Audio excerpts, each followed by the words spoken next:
This is not cold. You want cold? Yes. My name is Glennisha Morgan. I currently live in the Bronx, not too far from Yankee Stadium, and I was born and raised in Detroit, Michigan.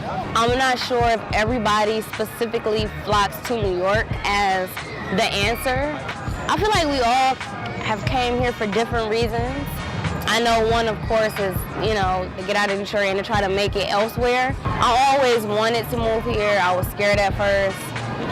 I contemplated going to Chicago, which of course is 4 hours away, close to home. I feel like Chicago is like neo-New York, but, a smaller version and a nice Midwestern version. But it wasn't where I really wanted to go, and I finally just had, I was like, I'm gonna go. I'm gonna come out here. I'm gonna finish school. That will kind of be like my ticket, to come out here. I was already writing for publications, and I was like, I'm gonna just come out here and do it. I'm writing, freelance writing, working on a documentary, which is about female MCs or women rappers, and I am also a photographer. My professional website is GlennishaMorgan.com. And then I also have a blog called The Fembassy, which is currently on hiatus, unfortunately. That's my blog that's also solely dedicated to women MCs. New York is pretty much the mecca and the nucleus of everything that I love and that I'm passionate about. I love music, and my most favorite music venue is SOB's on Varick Street, which I have seen some of the best shows there. It's a very intimate venue.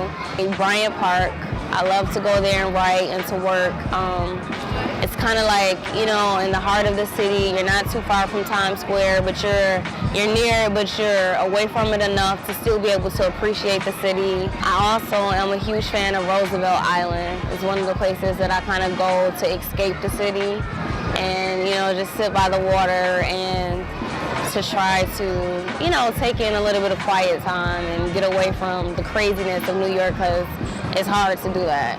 Being from Detroit, and I'm sure with the news and the media, everybody knows, the great struggle and, what's unfortunately happening to the city of Detroit right now. So I felt like I had to leave. Like, as much as I love my city, it really doesn't have anything to offer for me besides my family.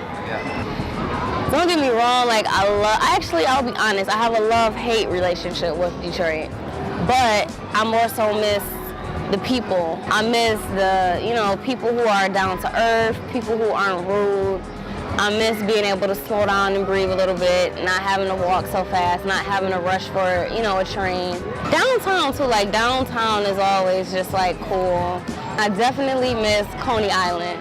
I became accustomed to going to the bodega and getting my egg and cheese in the morning, but I miss going to Coney Island and getting grits and eggs and toast for $1.99, maybe $3 or whatever, but I miss getting that hearty, quick, cheap breakfast. Even though I have a love-hate relationship with Detroit, I'm always very quick to defend the city and say, hold up, no, wait a minute. We have this and we have this and that going on. And to be honest, I always tell people who aren't natives that and I can honestly say this, that every single person who has visited Detroit that was not born and raised there, they always tell me that they had a great time.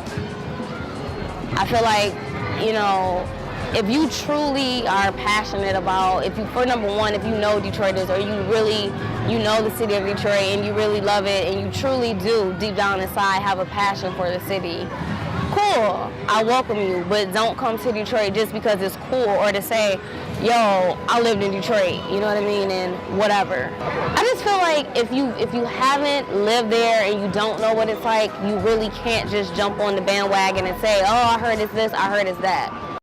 Today they issued the death certificate by filing for bankruptcy. The way that the media is portraying Detroit is very personal for me, for one.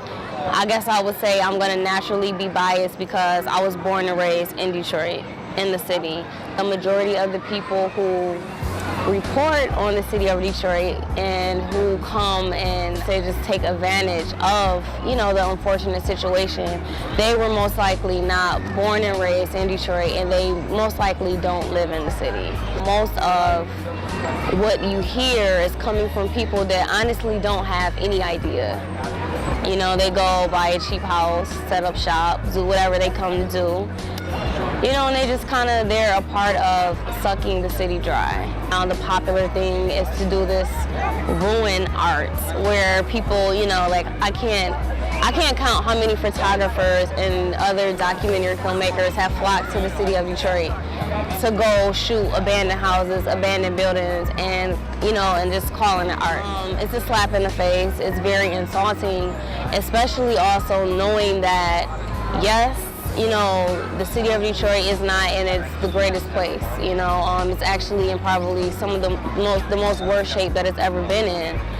But there are still beautiful things happening. There are still so much more going on than what's constantly being portrayed in the media. And no one seems to want to look at that side. Everybody wants to come and take pictures of the old train station on Michigan Avenue. Nobody wants to really take a look at what Detroit is. This term, desolate, comes up a lot where people will say, I went to Detroit, it was so desolate, it was so empty. And, of course, living in New York City, we're kind of packed like sardines and basically live on top of each other. It's a very, very highly populated city, so Detroit may not look like a big city or a big metropolis such as New York City, but there are people there. And I feel like perhaps the reason that people feel that it's so desolate and it's nothing there is because why? It's a bunch of black people. A lot of people don't know that Detroit is it is the most highly populated black city within the nation. I could be off a few numbers, but Detroit is about probably 93, 94% black. So when you have people who aren't, number one, they aren't, mostly white people and people who aren't people of color, they come to the city and say, there's nothing there, there's nobody there, it's desolate. Why? Is it perhaps that because you don't see the black faces that are there? You don't see them in your regular everyday life to begin with. So of course you come to the city and you say, there's nothing there. I know that again, there are people who are making things happen, they're finding their own ways. A lot of people are turning to entrepreneurs. They're starting businesses and they're just making it happen and doing what Detroiters know how to do, and that's hustle hard.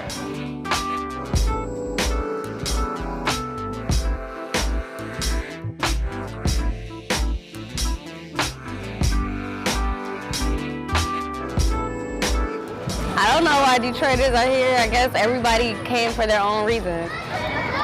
Well, why did you come?